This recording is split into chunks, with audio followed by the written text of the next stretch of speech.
Hello everyone, this question appears in Class 7th NCERT Chapter of Perimeter and Area. This is 16th question of its exercise 11.3. So the question says that how many times a wheel of radius 28 cm must rotate to go 352 meter. So हमें radius given है 28 cm.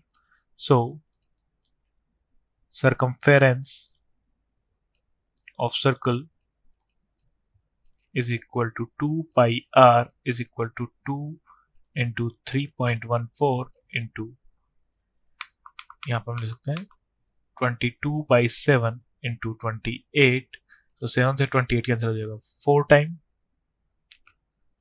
सो ये हो जाएगा 176 centimetre.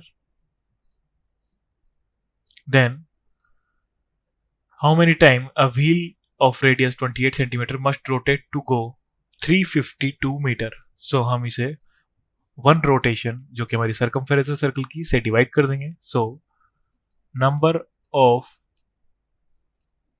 Rotation of wheel is equal to 352. ये metre में है, centimetre में convert करने के लिए 100 से मल्टीप्लाई कर देंगे अपॉन 176. ये आ जाएगा हमारे पास 200. सो number of rotation, how many times a wheel of radius must rotate? So it's 200 time. Thank you.